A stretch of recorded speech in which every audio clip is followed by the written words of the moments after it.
Apa 7 hal yang bisa kita lakukan Bapak Ibu untuk bahagia tanpa syarat?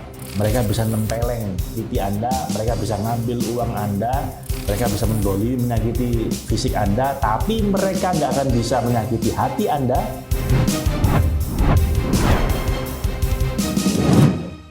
Assalamualaikum warahmatullahi wabarakatuh. Bapak Ibu, ketemu lagi dengan saya Ahmad Faiz Zainuddin. Kali ini kita membahas buku yang sangat menarik, Happy for No Reason. Nah, bagaimana kita bisa bahagia tanpa alasan. 7 Steps to Being Happy from the Inside Out. 7 langkah untuk bisa bahagia dari dalam keluar gitu ya. Kalau Anda pernah dengar buku The Secret, Bapak Ibu, yang sempat jadi fenomena beberapa tahun yang lalu, penulis buku ini adalah salah satu guru yang membahas di The Secret itu, Marcy Simov namanya. So, Bapak Ibu, bagaimana caranya supaya kita bisa happy tanpa alasan? Ini buku udah lama saya punya. Anda bisa lihat di sini 20 Juni 2008. Jadi 13 tahun yang lalu saya sudah punya buku ini, Bapak Ibu. Makanya kalau Anda sering dengar saya bilang unconditional happiness atau kebahagiaan tanpa syarat, salah satunya ya ini, happy for no reason. Jadi kata lain dari unconditional happiness adalah happy for no reason. Tetap bahagia apapun kondisinya, bahkan ketika nggak ada alasan apapun untuk bahagia, tetap kita bahagia. So apa 7 hal yang bisa kita lakukan Bapak Ibu untuk bahagia tanpa syarat? Nah, menariknya kalau Anda baca buku ini, Anda akan lihat ada semacam kemiripan dengan kerangka konseptual framework-nya Holistic Person Empowerment System. Saya punya buku HOPES, yaitu tentang bagaimana kita bisa bahagia sukses di 7 dimensi. Ini ya, ini bukunya. Bahkan di buku saya ini ada posternya Bapak Ibu. Jadi dalam buku itu ada 3 DVD, ada buku, ada poster. Lengkap ini tuh posternya. 7 dimensi diri yang perlu kita berdayakan supaya kita bisa sukses dan bahagia secara menyeluruh. Nah, menariknya Bapak Ibu, buku ini mirip-mirip dengan itu. 7 pilar atau 7 hal yang kita perlu berdayakan supaya kita bisa bahagia tanpa syarat, mirip-mirip dengan HOPES ini. Kita bedah satu persatu ya. Dia bilang ada 1 pondasi, kemudian 1, 2, 3, 4 pilar, 1 pondasi, 4 pilar, kemudian 1 atap dan 1 taman. 7 itu terdiri dari pondasi, 4 pilar, atap dan taman gitu. Biasanya ini ada, kalau coffee kan ada gambarnya ya. Saya lagi nyari gambarnya, kayaknya nggak ada. Conceptual framework kayak HOPES itu kan ada gambarnya tuh. Ada apa? Ada gambar semacam ini gitu ya. Nah, semacam ini gitu. Kalau Stephen Covey kan gambarnya seperti hourglass gitu ya. Apa namanya? Jam pasir gitu. Kalau ini saya nggak menemukan ada gambar yang merepresentasikan konsep dia. Dia cuma bahas ada 7 hal ya. Yang pertama pondasi. Dia bilang pondasinya adalah take ownership of your happiness. Ambil tanggung jawab penuh atas kebahagiaan Anda. Jadi jangan serahkan kebahagiaan Anda pada siapapun.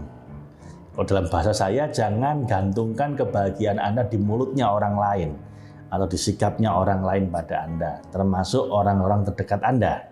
Dalam bahasa beliau, take ownership of your happiness. Your happiness is 100% your responsibility. Anda bahagia atau susah nggak tergantung orang lain. Itu tanggung jawab Anda penuh. Tidak ada orang bisa menyakiti hati Anda, kecuali Anda izinkan hati Anda untuk sakit. Mereka bisa nempeleng pipi Anda, mereka bisa ngambil uang Anda, mereka bisa mendolimi, menyakiti fisik Anda, tapi mereka nggak akan bisa menyakiti hati Anda, kecuali Anda izinkan hati Anda untuk sakit. Itu nomor 1 Bapak Ibu. Kalau dalam bahasa Covey itu be proactive gitu ya. Jangan reaktif. Itu pondasinya. Yang kedua sampai ke-5 itu berupa 4 pilar Bapak Ibu. 4 pilar itu tiang-tiang. Jadi kayak rumah ini. Pondasi, 4 tiang, atap, kemudian taman. Nah, yang kedua pilar of the mind. Jadi pilar pertama Yang pertama adalah pikiran. Don't believe everything you think. Jadi jangan percaya pada apapun yang Anda pikirkan. Artinya apa? Anda bukanlah apa yang Anda pikirkan. Anda harus selalu mempertanyakan apa yang menjadi pikiran Anda. Go beyond the mind and let go. Questions your thoughts, dia bilang. Incline your mind toward joy. Jadi apapun pikiran yang muncul di pikiran Anda pertanyakan ulang, apakah ini membuat saya bahagia atau tidak. Misalnya Anda curiga sama orang lain. Anda tanyakan, dengan curiga ini membuat saya bahagia enggak? Kalau enggak, lupakan itu. Atau Anda merasa bahwa Anda memikirkan tentang masa lalu lalu Anda sedih. Anda tanyakan ulang, dengan ingat masa lalu bikin saya sedih ini bisa membuat saya lebih produktif enggak? Kalau enggak, enggak usah. Jadi selalu pertanyakan pikiran Anda. Jadikan apa yang Anda pikirkan itu membuat Anda bahagia. Jangan sampai Anda diperbudak oleh pikiran Anda. Don't believe everything you think. Dan kalau Anda terlanjur sudah punya pikiran yang sudah mengakar dalam diri Anda, dan itu pikiran yang bikin Anda jadi lemah, jadi sedih, jadi nggak bahagia, maka prepare to let go. Jadi bersiaplah untuk merelakan pikiran itu pergi. Anda harus tahu bagaimana caranya membuat pikiran itu jadi nggak nempel lagi dalam diri Anda. Kalau dalam Sevan kita bisa gunakan tapping ya.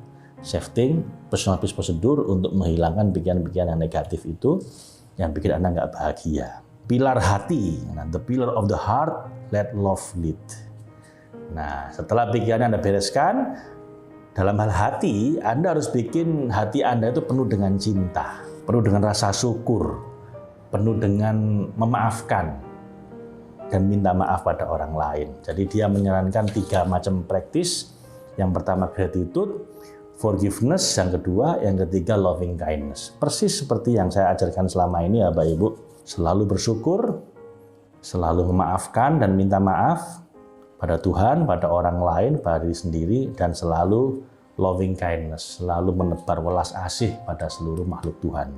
Kalau Anda penuhi hati Anda dengan 3 hal ini, bisa dipastikan Anda akan sangat bahagia apapun kondisi hidup Anda. Nah, masih ada 4 hal yang lain Bapak Ibu, 2 pilar ditambah dengan atap dan taman. Nah, 4 hal ini kita akan bahas besok. Sampai ketemu besok Bapak Ibu di pembahasan buku Happy for No Reason. Terima kasih. Assalamualaikum warahmatullahi wabarakatuh.